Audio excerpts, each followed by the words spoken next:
So what's up everybody, this is Prayush और आज की वीडियो में हम लोग बात करने वाले हैं मैथ्स के बारे में। ठीक है, तो यार देखो, मैथ्स बहुत सारे एस्पायरेंट्स की जो जेई की तैयारी कर रहे होते हैं उनकी वीक होती है। ठीक है, मेरी खुद की मैथ्स वीक थी, बट स्टिल यार I was able to secure around 50 marks in my first attempt and around 60 marks in my second attempt. ठीक है, अब यार ये मैंने कैसे किया? ठीक है, मैंने थोड़ा सा स्मार्ट वर्क किया and I was able to secure around 50-60 marks in both of my attempt. ठीक है, तो मतलब यार अगर आप थोड़ा सा दिमाग लगा के काम करोगे, आप अपने वीक सब्जेक्ट में भी बहुत अच्छा तो नहीं कहेंगे इसे, बट ठीक ठाक स्कोर कर सकते हो, ताकि यार ओवरऑल आपका जो स्कोर है वो बना रहे। ठीक है, अगर यार सपोज करो मैंने मैथ्स को एकदम कंप्लीटली इग्नोर कर दिया होता, मेरे मैथ्स में 20-30 नंबर आए होते, तो मेरी परसेंटाइल बहुत नीचे गिर गई होती, जो ओवरऑल परसेंटाइल होती है। ठीक है, तो ट्राई करो यार जो अपना वीक सब्जेक्ट है। ठीक है, मेरे केस में मैथ्स था, तो आज हम लोग मैथ्स के बारे में ही बात करेंगे। ठीक है, कि अपने वीक सब्जेक्ट को कैसे हम ऊपर ले जा सकें। ठीक है, क्या स्मार्ट वर्क मैंने किया था, वो अप्रोच मैं आपके साथ शेयर कर रहा हूँ। ठीक है, तो बेसिकली यार इस वीडियो को मैंने 2 पार्ट्स में डिवाइड किया। ठीक है, पहले पार्ट में यार मैं आपके साथ डिस्कस कर रहा हूँ जितने भी इंपॉर्टेंट चैप्टर्स हैं, टॉपिक्स हैं मैथ्स में, जिन पे मैंने फोकस किया था। ठीक है, फॉर एग्जांपल यार मैं आपको बताता हूँ, एक हिंट देता हूँ, जैसे मेरी पूरी कैलकुलस वीक थी। ठीक है, बट मेरी डिफरेंशियल इक्वेशन मुझे पता था, उससे आसान क्वेश्चन आता, तो मैंने डिफरेंशियल इक्वेशन पे अच्छा खासा काम किया था और मेरे से डिफरेंशियल इक्वेशन के क्वेश्चन बहुत आराम से हो जाते थे। ठीक है, तो कैलकुलस वीक थी, बट उसमें मैंने 1-2 टॉपिक निकाले हैं ना, एरिया अंडर द कर्व, उससे आसान क्वेश्चन आते हैं। ठीक है, डिफरेंशियल इक्वेशन से आसान क्वेश्चन आते हैं, तो मैंने कुछ टॉपिक्स निकाले जिन्हें मैंने टारगेट किया और उन टॉपिक्स को ही टारगेट करके I was able to secure around 50 marks. ठीक है, 48 आए थे मेरे फर्स्ट अटेम्प्ट में और सेकंड अटेम्प्ट मेरे 63-64 आए थे, मुझे एक्जैक्टली याद नहीं। तो पहले पार्ट में मैं आपको ये बता रहा हूँ कि यार कौन से इंपॉर्टेंट चैप्टर्स हैं या टॉपिक्स हैं जिन पे आपको फोकस करना चाहिए। तो और दूसरे पार्ट में मैं आपको बता रहा हूँ कि कौन से सोर्सेज मैंने यूज़ किए थे, है ना, कौन से सोर्सेज मैंने लगाए थे अपने जेई के वक्त, है ना, चाहे वो एनसीईआरटी हो गई या फिर प्रीवियस ईयर क्वेश्चन हो गए या फिर कोचिंग मटेरियल हो गया। ठीक है, कौन से मटेरियल हमें सॉल्व करने चाहिए अगर हमारी मैथ्स वीक है तो। ठीक है, तो प्लीज़ मेक श्योर वीडियो को एंड तक जरूर देखना यार। ये वीडियो हर एक टाइप के एस्पिरेंट के लिए यूजफुल होगी, चाहे उसका पेपर 20-30 दिन बाद हो या फिर उसका पेपर 2-3 महीने बाद हो या फिर 1 साल बाद हो। ठीक है, तो प्लीज़ मेक श्योर वीडियो को एंड तक जरूर देखना। So before getting into the video, let me tell you about the sponsor of this video, which is Unacademy। तो यार Unacademy पे 2 बैचेस लॉन्च होने वाले हैं। ठीक है, एक आपका मेगा बैच और दूसरा आपका इवॉल्व बैच। तो यार मेगा बैच में जितनी भी वाइब्रेंट एकेडमी के HODs हैं वो सब पढ़ाने वाले हैं। ठीक है, और आपके इवॉल्व बैच में जितनी भी Unacademy की टॉप फैकल्टीज हैं, फॉर एग्जाम्पल यार आपके मनोज चौहान सर आपकी मैथ्स पढ़ाएंगे। ठीक है, आपकी ऑर्गेनिक केमिस्ट्री शरद कोठारी सर, फिजिकल केमिस्ट्री यार आपकी ब्रिजेश जिंदल सर, और इनऑर्गेनिक केमिस्ट्री आपकी पीयूष महेश्वरी सर, और आपकी फिजिक्स नीरज कुमार सर। ये सारे टीचर्स आपकी क्लासेस ले रहे होंगे इवॉल्व बैच में। और आपके मेगा बैच में आज जितने भी HODs हैं आपके वाइब्रेंट के, वो आपकी क्लासेस ले रहे होंगे। ठीक है, आपका मेगा बैच 6 अप्रैल से स्टार्ट होने वाला है और आपका इवॉल्व बैच आपका 7 अप्रैल से स्टार्ट होने वाला है। If you guys are interested you can enroll using my code Prayush Rai. अब यार मेरा कोड यूज़ करने से आपको क्या बेनिफिट मिलेगा? 10% जो नॉर्मल डिस्काउंट मिलता है वो मिलेगा ही मिलेगा। अपार्ट फ्रॉम दैट यार आपको मेरी पर्सनल मेंटरशिप मिलेगी throughout your JEE journey. ठीक है, तो इनकेस यार अगर आप मेरा कोड यूज़ करते हो तो आप मुझे किसी भी प्लेटफॉर्म पे इन्फॉर्म कर देना। I will be happy to help you out throughout your JEE journey. So with that being said, now let's get started.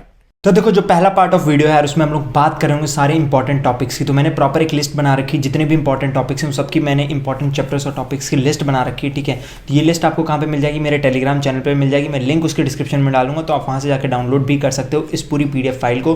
ठीक है, तो इसमें यार मैं पूरे इंपॉर्टेंट मैथ्स के चैप्टर हैं जिन पर मैंने फोकस किया था और जिन पर आप फोकस करके यार अच्छा खासा स्कोर कर सकते हो। ठीक है, मैं PDF में यार कुछ चीज़ें एक्सप्लेन भी कर रहा हूँ, है ना, कि भाई इस चैप्टर से इतने क्वेश्चन आए हैं, आपको इतने एटलीस्ट मिल जाएंगे, है ना। तो प्लीज़ मेक श्योर इस सेक्शन को स्किप मत करना। ठीक है, तो जो अपना पहला चैप्टर है वो है मैट्रिक्स एंड डिटरमिनेंट्स। अब यार हर एक शिफ्ट में इससे 2 से 3 क्वेश्चन पूछे गए हैं। आप मार्च और फैब अटेम्प्ट दोनों का मिला के मैं आपको बता रहा हूँ। ठीक है, मार्च और फैब अटेम्प्ट का ही मैंने यहाँ पे एनालिसिस किया है, उसके हिसाब से ही मैंने ये PDF बनाई है। तो उसमें यार मैट्रिक्स एंड डिटरमिनेंट से 2 से 3 क्वेश्चन आए हैं पर शिफ्ट। अब यार एक चीज़ याद रखना, मैट्रिक्स से क्वेश्चन आसान आता है। ठीक है, और मैं आपसे कह रहा हूँ अगर आप वो वाला कंसेप्ट जिसमें यार नंबर ऑफ क्या कहते हैं, नंबर ऑफ सॉल्यूशन वाला जो होता है ना, कि इन्फिनाइट सॉल्यूशन आ रहे हैं, होमोजीनियस नॉन होमोजीनियस, अगर ये चीज़ें आपको पता है, इनके सारी कंडीशंस आपको पता है, आप एक क्वेश्चन इस चैप्टर का एटलीस्ट बना लोगे। एक क्वेश्चन आप आराम से बना लोगे। ठीक है, बाकी यार अगर आपने थोड़ा और एक्स्ट्रा पढ़ लिया तो आप 2 क्वेश्चन भी बना सकते हो। ठीक है, डिटरमिनेंट से थोड़े क्वेश्चन आ जाते हैं जिनकी कैलकुलेशन बहुत लंबी होती है, बट मैट्रिक्स से जनरली आसान क्वेश्चन आते हैं, नंबर ऑफ सॉल्यूशन पे ही बेस्ड आते हैं। ठीक है, कि इन्फिनाइट सॉल्यूशन या फिर यूनिक सॉल्यूशन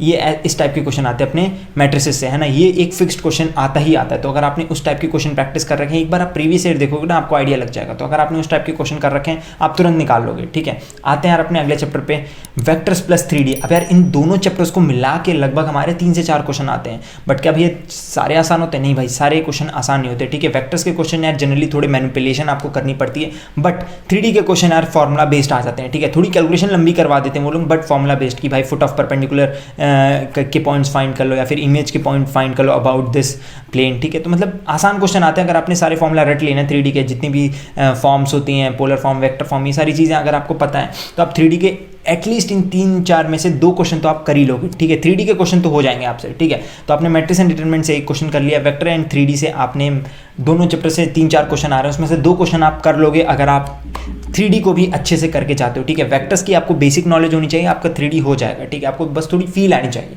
ठीक है। अगले चैप्टर पे आ रहे हैं स्टैटिस्टिक्स। अब यार इस साल थोड़ा सा वेटेज ऊपर नीचे कर दिया था इन लोगों ने, ठीक है। किसी एक आधी शिफ्ट में स्टैटिस्टिक्स गायब था, ठीक है। एक फिक्स होता है क्वेश्चन स्टैटिस्टिक्स का, बट एक शिफ्ट में गायब हो गया था, 1-2 शिफ्ट में।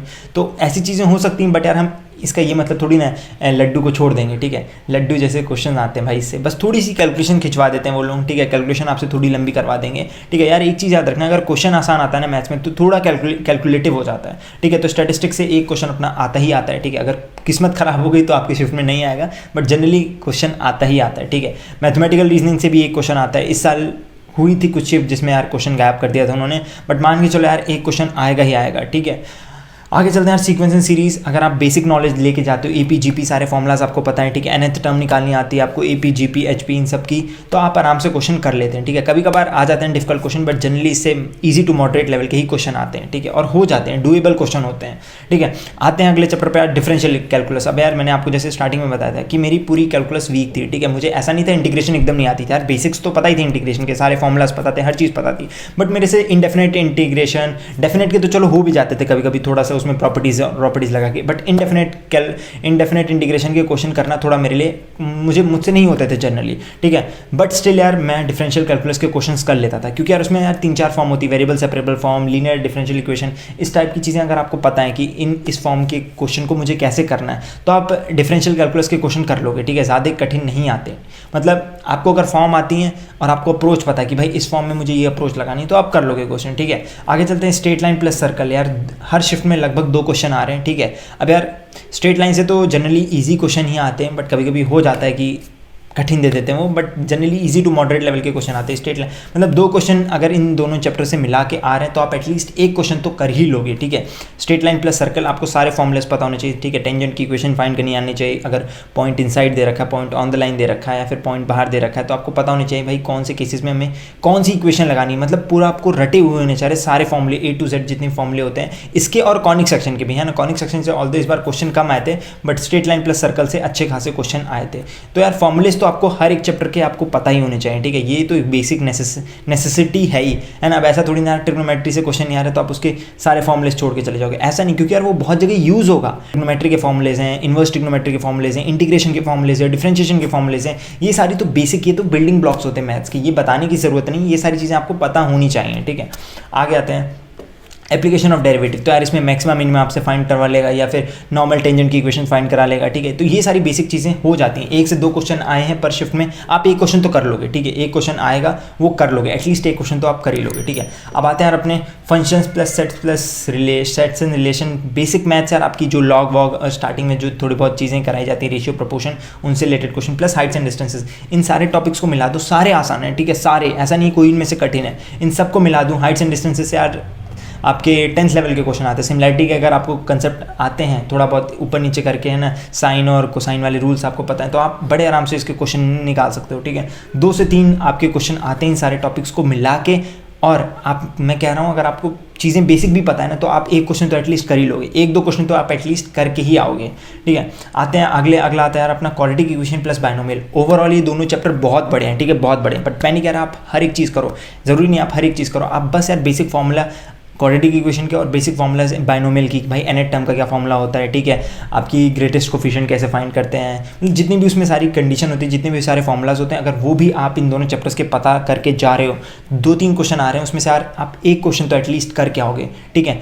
आपको क्वाड्रेटिक इक्वेशन में यार आपको सारे बेसिक ग्राफ के आइडियाज़ होने चाहिए कि भाई अच्छा इस वाले केस में ग्राफ नीचे बनेगा, इसमें ऊपर बनेगा, ठीक है, 2 रूट्स आ रहे हैं तब ग्राफ कैसा बनेगा, ठीक है, 2 रूट्स की कंडीशन क्या होती है, 2 यूनिक रूट्स की, है ना, 2 सेम रूट्स आ जाते हैं तब कंडीशन क्या होती है। तो ये सारी छोटी छोटी चीज़ें जो आप अगर बेसिक लेवल पे पता करके जाओगे तो भी आप अच्छा, ऐसा नहीं था यार मैं इन चैप्टर्स को एकदम छोड़ के गया था। हाँ, यहाँ तक कि यार मैं आपको बताऊँ कॉम्प्लेक्स नंबर जो बहुत कठिन माना जाता है, मैं उसकी बेसिक सारे फॉर्मुलेस करके गया था। आई डोंट नो, मुझे याद नहीं कि मेरे शिफ्ट में आया था क्वेश्चन तो मेरे से हो पाया था नहीं हो पाया था, बट बेसिक नॉलेज यार हमें हर एक चैप्टर की होनी चाहिए। मैं वो चीज़ करके गया था, ठीक है। Basic knowledge of every chapter you should have, कि है ना, आपको सारे फॉर्मूलाज पता है, आपको पता है कि भाई, क्योंकि कभी कभी होता है ना यार एकदम बहुत इजी क्वेश्चन आ गया किसी चैप्टर से, और उस केस में यार अगर आपने उस चैप्टर को एकदम छोड़ रखा है ना तो आपको बहुत पछतावा होगा। ऑल्दो मैथ्स में ऐसा बहुत कम होता है, बट फिर भी यार हम कोई चांस नहीं लेंगे। बेसिक फॉर्मूलाज यार हमें हर एक चैप्टर के पता होने चाहिए, ठीक है। वही मैं कह रहा हूँ क्वाड्रेटिक इक्वेशन प्लस बाइनोमियल की अगर आपको बेसिक फॉर्मूलाज भी पता है तो भी आप यार एक क्वेश्चन निकाल लोगे, ठीक है। 2-3 क्वेश्चन जो आ रहे हैं उसमें से एक क्वेश्चन तो आपका बन ही जाएगा, ठीक है। फिर फाइनली आता है अपना limits, continuity and differentiability. 2 question आते हैं, ठीक है, ईजी क्वेश्चन ही आते हैं, ठीक है। आपको बस मतलब पता होना चाहिए कि भाई कंटिन्यूटी कैसे फाइंड करनी होती है और लिमिट्स कहाँ पे कौन सी लिमिट्स लगती हैं, l'Hopital रूल कहाँ पे हम लोग लगा सकते हैं, L'Hospital जो भी होता है, ठीक है, उसे कहाँ कहाँ लगा सकते हैं, वो सारी चीज़ें अगर पता है, उसे अप्लाई करना आपको आता है तो भी यार आप 2 में से एक क्वेश्चन तो एटलीस्ट कर ही लोगे। 2 भी कर सकते हो अगर आपने थोड़ी अच्छी प्रैक्टिस कर ली, ठीक है। तो ये सारे यार मैंने आपको क्या कहते हैं जितने भी हाई वेटेज वाले और इजी टॉपिक्स थे और चैप्टर्स थे वो मैंने सारे आपको बता दिए, ठीक है। अब आपका यार फ़र्ज़ ये बनता है कि पहले इन चैप्टर्स को हम कंप्लीट कर लें, ठीक है। अब यार देखो भैया बोलोगे अब हम रिसोर्सेज कौन से फॉलो करें। अब यार कुछ बच्चों का तो जैसे अप्रैल वाले जिनका उनके मैक्सिमम मेरे ख्याल से 20-25 दिन बाकी हैं, ठीक है। अब यार 20-25 दिन में हम हर एक चीज़ तो कर नहीं सकते, ठीक है। तो उस केस में यार आप क्या करना है कि प्रीवियस ईयर क्वेश्चन लगाने हैं और कोई भी 1 शॉट वीडियो देख लेनी है इनकी, ठीक है। जो भी वीडियो आपको मिल रही है किसी भी पर्टिकुलर टॉपिक से रिलेटेड 1 शॉट उसकी वीडियो देख लो, इतना भी कर लो और प्रीवियस ईयर लगा लो, तो भी आप अच्छी खासी पोजीशन में आ जाओगे कि आपसे क्वेश्चन बन सकते हैं पेपर में, ये प्रोबेबिलिटी हो जाएगी, है ना। अगर आपने इन चैप्टर्स को छोड़ रखा है तो इनकी कोई भी 1 शॉट वीडियो देख लो और उसके बाद प्रीवियस ईयर के क्वेश्चन लगा लो, ठीक है। 2020 तक जितने भी क्वेश्चन थे वो सारे लगा लो जेईई मेंस के, तो भी आपकी प्रोबेबिलिटी हो जाएगी कि आप पेपर में सवाल कर सकते हो, ठीक है। अब आते हैं भैया जिनके पास अच्छा खासा समय, जिनके पास फॉर एग्जांपल है 12th में कोई स्टूडेंट है, ठीक है, वो अभी जस्ट 12th में पहुंचा है और उसके पास तो भी बहुत टाइम है। तो यार आपको ये चीज़ करनी है कि आपको पहली बात तो देखो, आप जिस कोचिंग में भी इनरोल्ड हो वहाँ की जो DPPs मिलती हैं एटलीस्ट वो सॉल्व करो, ठीक है। जैसे मैं आप बताता हूँ, मैं विद्या मंदिर क्लासेस में इनरोल था तो हमें जो DPPs मिलती थी उसमें 3-4 लेवल होते थे, ठीक है। बट मैं लेवल 1 ही करता था। एटलीस्ट लेवल 1 में मेरे 50-60 क्वेश्चन होते थे, 50 to 75 क्वेश्चन होते थे, वो करता था, प्रीवियस ईयर करता था और NCERT करता था, ठीक है। NCERT भी इंपॉर्टेंट है यार। अब NCERT को हल्के में मत लेना, ठीक है। ऐसा नहीं NCERT इनफ है, बट NCERT इंपॉर्टेंट है। अब यार NCERT इसलिए इंपॉर्टेंट है यार कि मैं आपको बताता हूँ, मेरे शिफ्ट में सितंबर वाली शिफ्ट में ऐसा सीन हुआ था कि NCERT का एक डायरेक्ट क्वेश्चन आ गए थे। अब सितंबर में आया था या फिर नहीं, शायद जनवरी में आया था, मुझे एक्जैक्टली याद नहीं, बट एक शिफ्ट ऐसी थी जिसमें यार मेरे शिफ्ट में जो क्वेश्चन आया था वो डायरेक्ट क्या कहते हैं NCERT से उठ के आया था, बस थोड़ी सी उन्होंने वैल्यूज़ बदल दी थी, है ना। मतलब NCERT से भी क्वेश्चंस उठ के आ रहे हैं, तो प्लीज़ मेक श्योर यार अगर आपकी मैथ्स वीक है तो NCERT को इग्नोर मत करना, ठीक है। अगर आपके पास अच्छा खासा टाइम है तो पूरी NCERT लगा दो, अगर आपके पास 2-3 महीने बाकी हैं या फिर 20-30 दिन बाकी तो एटलीस्ट आप मिसलिनियस उन चैप्टर्स की तो लगा के जाओ जो चैप्टर्स आप छोड़ के जा रहे हो, ठीक है। फॉर एग्जाम्पल आप इंटीग्रेशन छोड़ रहे हो, ठीक है, इंडेफिनेट इंटीग्रेशन, डेफिनेट इंटीग्रेशन आपको नहीं पल्ले पड़ रहा, तो आप उसकी NCERT तो लगा के जाओगे। अब आपको लग रहा है भाई NCERT में भी इतनी सारी एक्सरसाइजेज होती है, मैं सारी एक्सरसाइज नहीं लगा पाऊंगा, तो आप उसकी एटलीस्ट मिसलिनियस एक्सरसाइजेज लगा के जा रहे हो ताकि आपको आइडिया हो जाए कि भाई किस टाइप के क्वेश्चंस आ रहे हैं, ठीक है। मिसलिनियस एक्सरसाइजेज प्लस उसके मिसलिनियस एग्जाम्पल्स भी होते हैं, वो सारे लगा के जाओ, ठीक है। कम समय में वो करना है, थोड़ा सा ज़्यादा समय तो पूरी NCERT अच्छे से लगा के जानी है, एग्जाम्पलर लगा लो तो और अच्छी बात है, ठीक है। उसके अलावा अगर जैसे आपके पास 6-7 महीने हैं, ठीक है, 1 साल के आसपास का वक्त है, तो आपको यार ये अप्रोच रखनी है कि हम पूरी NCERT सॉल्व कर रहे हो प्लस अपना कोचिंग मटेरियल के कुछ क्वेश्चन हम लोग लगा रहे हो और प्रीवियस ईयर, ठीक है। कम समय है तो प्रीवियस ईयर प्लस NCERT, और बहुत कम समय है तो केवल प्रीवियस ईयर, ठीक है। NCERT की मिसलिनियस केवल, ठीक है। अगर जैसे अप्रैल वालों के लिए मैं यही कहूँगा कि यार आप प्रीवियस ईयर लगा लो प्लस एनसीईआरटी की मिसलिनियस लगा लो एटलीस्ट उन चैप्टर्स की जो आप छोड़ के जा रहे हो, ठीक है। अगर आपके पास लग रहा है थोड़ा और टाइम है तो सारे चैप्टर्स की मिसलिनियस लगा के जाओ एनसीईआरटी की, ठीक है। तो यार ये तो हो गए सारे सोर्सेज, और होप सो यार ये वीडियो आपको पसंद आई हो, थोड़ा इसने वैल्यू एडिशन किया हो आपकी प्रिपरेशन में। अगर ऐसा किया है तो please make sure to give it a big thumbs up and don't forget to subscribe this channel यार, क्योंकि मैक्सिमम लोग सब्सक्राइब नहीं करते। तो प्लीज़ मेक श्योर चैनल को सब्सक्राइब जरूर कर देना अगर अभी तक आपने नहीं किया। तब तक यार मिलते हैं अगली वीडियो में, सी या।